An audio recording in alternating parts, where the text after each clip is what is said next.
Yep.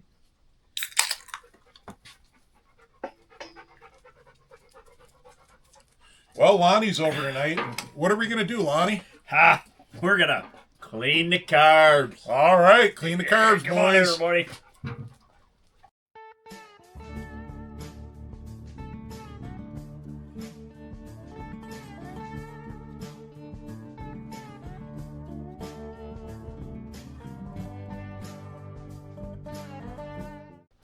A little flat slide action here. Yep. Fun. So before we get to that, I've been doing a ton of work I'm going to show you. You can see the table's all laid out. We'll jump into that. But then... That's the cleanest the table's been in a long time. It's because there's not a sled on it. All right, well, let's get at it. We're going to bring you along for the journey. Thinking about the XC600 on this beautiful spring day. And thinking about track choices. So I've got a few choices here. It's a 121. This is the track that came off it. And I noticed when I was carrying it outside, this thing is a beast. That's got to be the heaviest 121 track I ever carried. We'll weigh it. Next choice is this old, I'd call it a period correct 121 by 1.25" lightning bolt. So do like those. I have one of those on my 1981 TXL. And then over here, I got this, I don't know, kind of found a clearance. Got this track. You can see it's 1 inch tall, a little bit wavy. It's not going to be great for lateral, but it sure feels light. So let's weigh them and find out. All right, first up is that beast track with the studs. And I'm seeing 47 pounds on the scale. I'm not sure if you could see that down there. I'll try to enhance it in the video. Yeah, that's pretty heavy. I know there's 121s that get down into the lower 30s, so that's a beast. All right, next up we got that 1.25". That's a really nice track. I like that. And looks like it's at 40 pounds even. That's a significant weight savings, although it doesn't have the studs. Not that those are the greatest studs. All right, let's check that last track. All right, last track, and see if I can enhance that enough that you guys can read it, but looks like 34 pounds to me. But as you can see, the tread's like just about a straight across bar. It's not going to be good for lateral, and it's nowhere near as tall as that 1.25". So, yeah. I got a decision to make, and, well, you'll find out when you see me putting the track in the sled. So I bought new tool.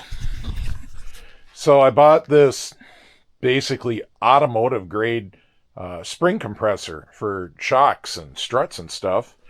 And, well, I'll show you how it works real quick. All right, so before I show you too much, well, I guess I'll just show you how it works.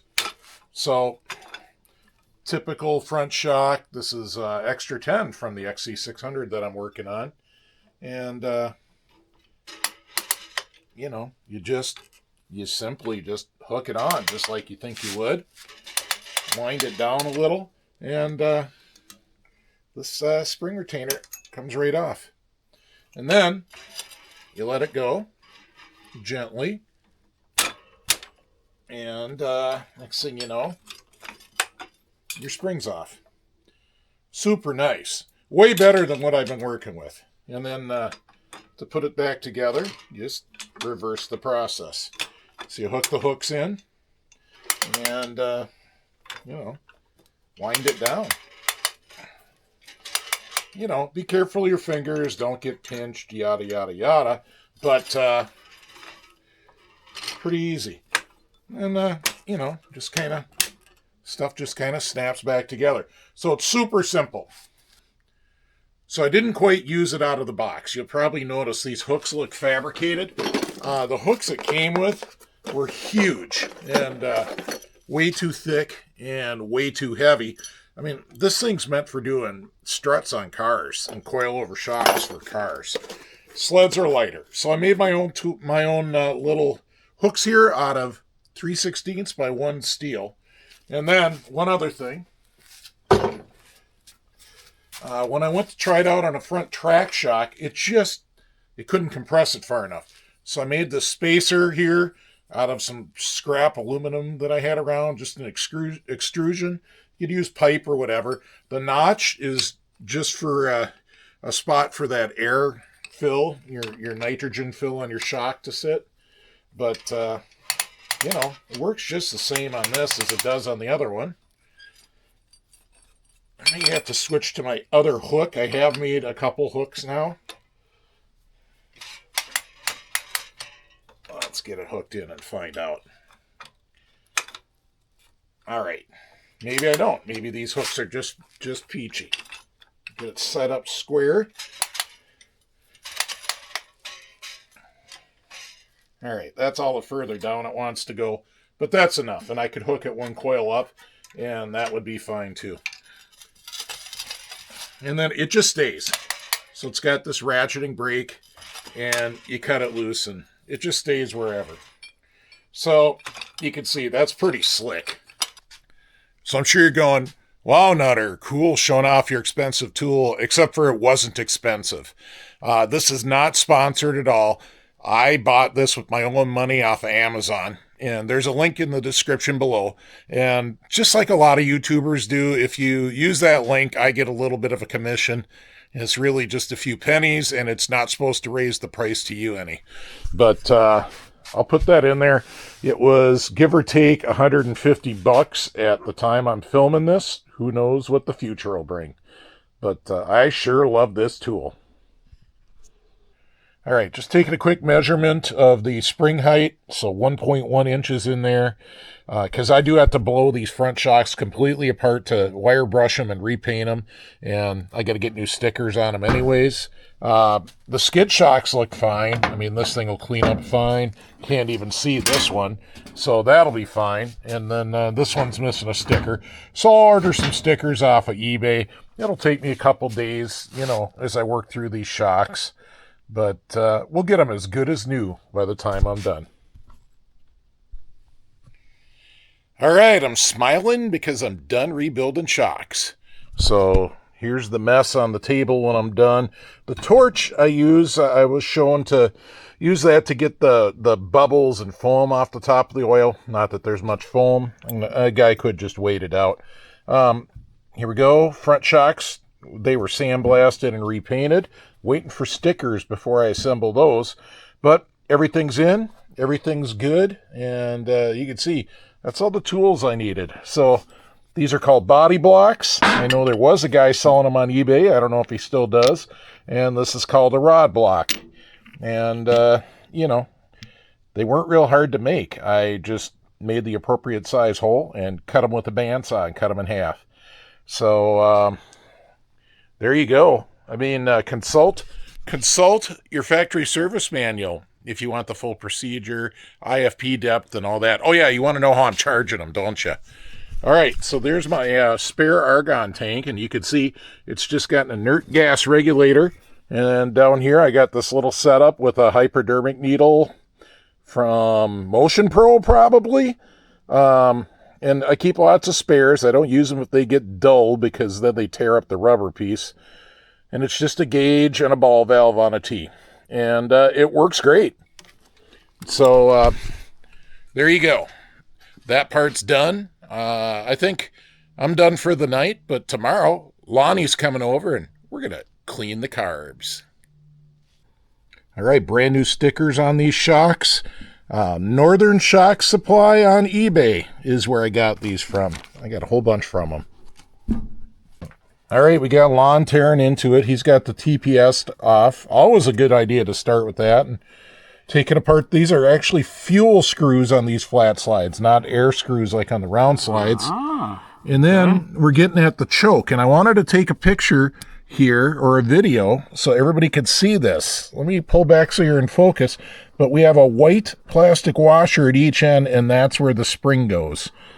So that's that. And then? Yeah, and then we just got to take off all these screws, and then we can slide the choke rod out. All right. Yep. All right, so Lonnie's still working on splitting them, and he's close. The next thing he's got to do is take these two screws out.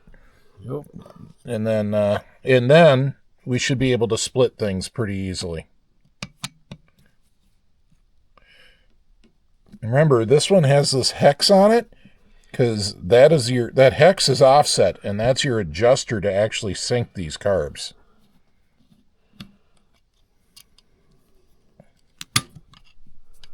Yep, there we go. So Lonnie just pulled it out. It comes right out real easy. And the other side's a little different because it's got the spring. So let's pay attention. You see where the spring is hooked right there? Yep, and we will have to hook the spring back up there again by the time this is all done. Other end? It's hooked onto this. So it is hooked on right here. Right there. There we go. Okay, right there. So here and here. Yep. So be careful. Pay attention to how many winds that is. Okay. As you pull it out, you get a little bit out further out, and it'll unwind. You're already a little out. You're off the idle speed screw there. Yep.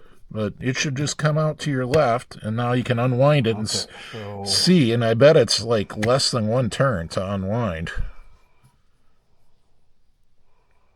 Yeah, there you go. It's just one turn. About 3/4 of a turn. Which is good. And that's why you get such an easy thumb pull off these racks. Oh, right on. It's only that one spring.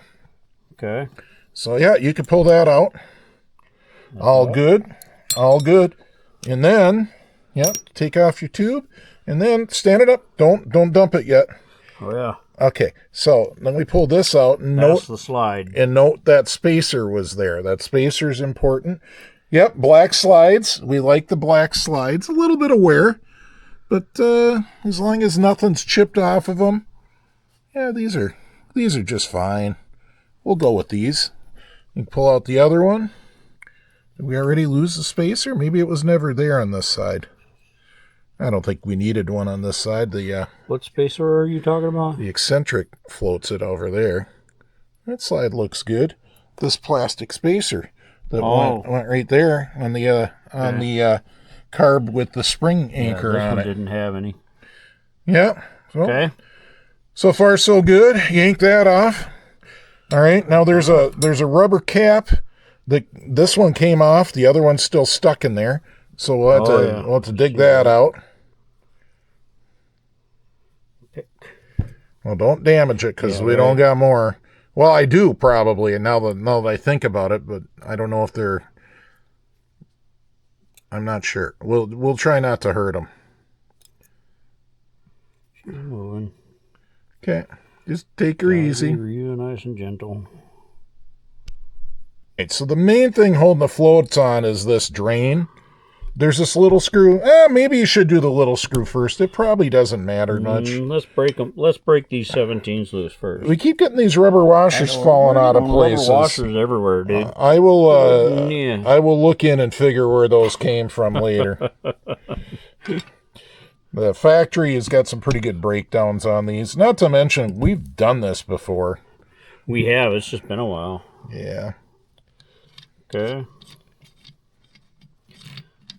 This has a needle under there. Has the main in there. But this is internally threaded, and that's what's holding the bowl on. Plus that little screw that holds it in place.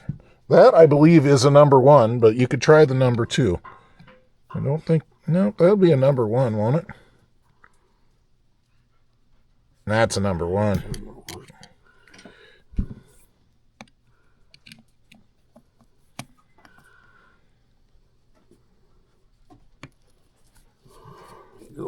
There you go. No rounded screws as of yet.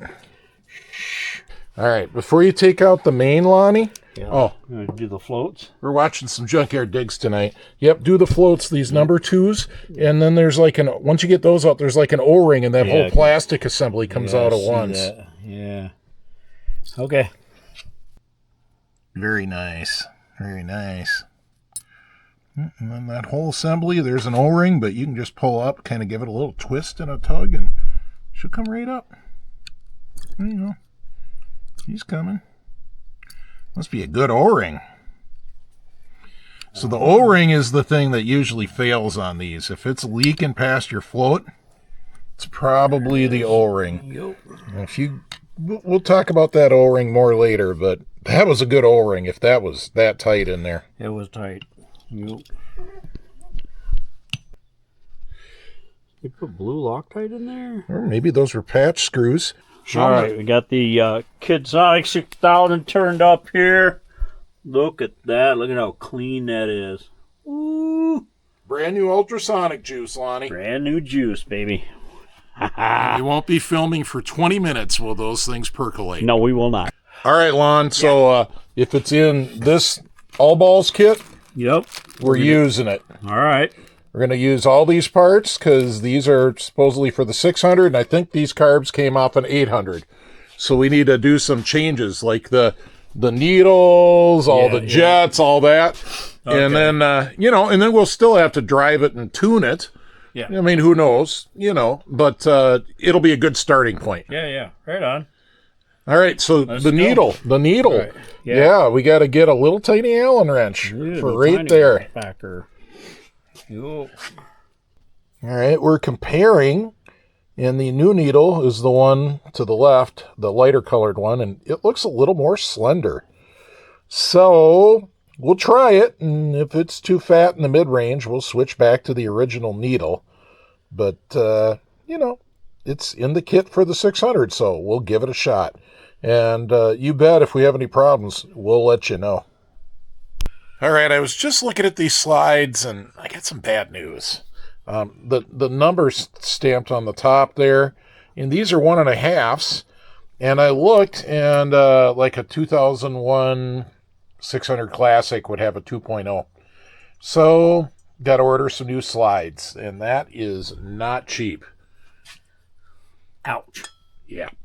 All right, we're just putting stuff together. We put in all the jets and the floats and all that. We got the float bowl on, and now we're putting this front cover plate on with all the new gaskets out of the kit, or O-rings, whatever you want to call them. Lonnie says, how do you put the slide on? Well, they did a thing called poke yoke, which kind of means airproof. It won't go in that way. It only goes one way. Turn it around. Just drops right in. There you go. So we are like that. Yep. And we are putting it together with these 1.5s. Now, I just don't want to have these carbs sitting apart. I'll add the 2.0s in later once I get them. All right, I just noticed something that's important on these. That one, this machined area is smaller than this one. So this bigger one has to go on the mag side carb. All right, so we're going to put the shaft back in. So we get it through the hole, and I'll get this guy started on it. A little awkward working in there. All right, then we get our spring hooked. So we got it hooked there, we got it hooked here. Okay, and then you got to go a full turn. You got to go, you got to go around until it's going to work right. Right there. Right there. So that's it. So then we got to line up the screw on the slide here and call this thing good. Oh, we're cammed over. There we go. Just slightly cammed over. So where's that? Which screw is that? We kept them out because they were patch screws. Yep. So here's this one.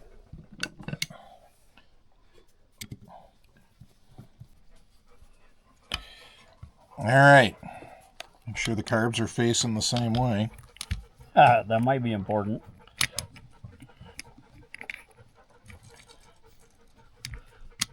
Get that thing lined up all the way through.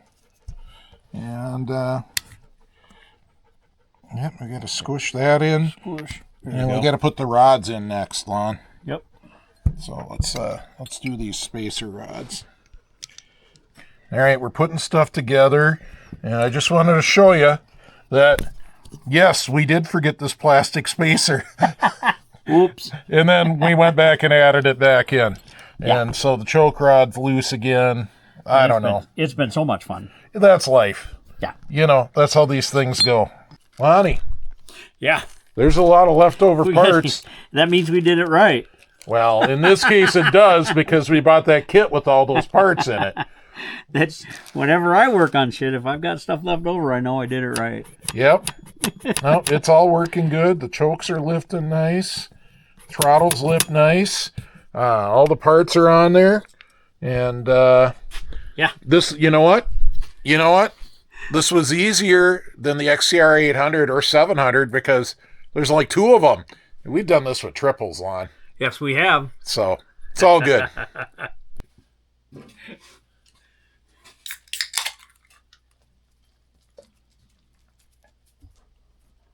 All right, we got some stuff done. Hang on. Oh, yeah. We forgot to bring our trophy. I forgot to bring this over. So, yeah, these would be done if I would have ordered the right slides ahead of time. But whatever, I'll change them out later. It's not that bad. At least they're all clean and set to go. You guys saw I got the shocks done. I picked out the track I'm going to use on the sled. And this is it. It's a Thursday, and I got to get editing if we're going to have a video for Sunday because we didn't have one last week. So I'll get editing from here, and then I'll get back on the sled, I guess. Yeah, I mean, you got to get the skid back together, and then get that back in the sled with the track on it. So we'll actually have a sled back on the lift here pretty soon, right? We'll have a roller, and then once it's a roller, we'll shove it outside and start on the motor. Oh, yeah, then there's that. Because that motor's filthy. And it's going to get all blown apart. Check the crank. Check the pistons and skirts for wear and clearance and all that. Get it over to Chet. Get it cleaned. Yeah. You'll see it. It'll be nice. Yeah, I want it to look at least half decent. So, all right. So there we go. There you go. Huge thanks to the patrons. Oh, huge thanks to our sponsors. Nutter Speed Shop is sponsored by Metro Performance Fuels. Please give Adam a call for all your performance fuel and race fuel needs. He is based out of the same building as Minnesota Motorsports near Wyoming, Minnesota. Nutter Speed Shop is also sponsored by Minnesota Motorsports. So if you need snowmobile repairs or a complete race sled build or anything in between, get a hold of Chet. We really appreciate your sponsorship, guys. Thank you. All right. So, huge thanks to the sponsors. Huge thanks to the patrons. Huge thanks to the dogs for moving the camera. The camera, yes. Really appreciate the patrons. You guys are the best. For those that don't know, we do our membership off-site on a site or a phone app called Patreon. And they get patron-only posts and videos and stuff like that, all the usual membership stuff that YouTube channels do. And I also want to say a giant thanks to everybody that shot us a super thanks, sent us a PayPal donation, or sent anything to the P.O. Box. Appreciate all of you, and just subscribe. Subscriptions are free. That'd be great, too. And you can subscribe right from your TV, and I know 70% of you are watching your TV. Hit the up button, and then go over to the side next to the thumbs up. Get that thumbs up on your way over, and then hit the subscribe. It's right there on your TV. It's really easy to do. Yeah. All right. So thanks, everybody. Yep. And thanks for watching, everybody. We'll see you next time. See you next time.